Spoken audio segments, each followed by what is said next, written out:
হামজার কোয়ালিটি যেটা, হামজা অ্যাডাপ্ট করে নেবে, আমার প্লেয়ারদেরকে অ্যাডাপ্ট করতে হবে না। হামজার কাছে কোয়ালিটি আছে, ও তোমার আপনার সাথে অ্যাডাপ্ট করো, বিকজ ওকে ও তো এই লেভেলের, ওকে নামতে হবে, ওর উঠানামার মধ্যে ওই অ্যাডজাস্ট করবে। সাফ সভাপতি কাজী সালাউদ্দিনের কথা সত্য, সুনীল ছেত্রীর ফেরাটা প্রমাণ করে ভারত দুর্বল দল। বাংলাদেশের সঙ্গে ম্যাচ শেষে যেটা আরও দৃঢ় করে।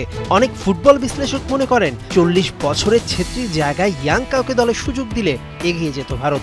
তাদের অন্যতম ফুটবল গ্রেড বাইচুং ভুটিয়া এবার রীতিমতো ধুয়ে দিলেন অল ইন্ডিয়ান ফুটবল ফেডারেশনকে। বাংলাদেশ ভারত ম্যাচের পর সাফ জানিয়ে দিলেন আগামী 1000 বছরেও ভারত ফুটবল এগোবে না। প্রায় 130 কোটি জনসংখ্যার দেশটার ফুটবলে সাফ ছাড়া বড় কোনো ট্রফি নেই। ওদের দেশ ফুটবলে বিশ্বকাপ জয়ের টার্গেট হিসেবে নিয়েছে ভিশন 2047 পরিকল্পনা।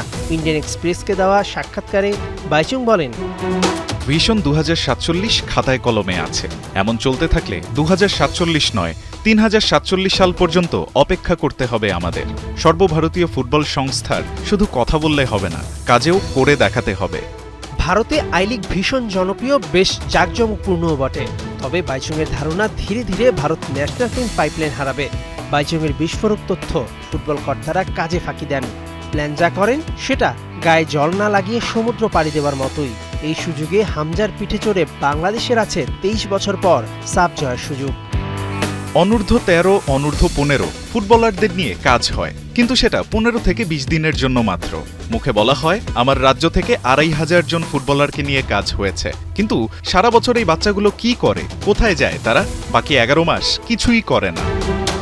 ভারতের সাবেক অধিনায়ক বাইচুং ভুটিয়া ইংল্যান্ডের 3য় বিভাগে খেলা একমাত্র ভারতীয় ফুটবলার। প্লেয়ারদের উন্নতিতে বিদেশি ক্লাবে খেলার তাগিদ দেন এই গ্রেট ফুটবলার। মেহেদী নাইম, 71।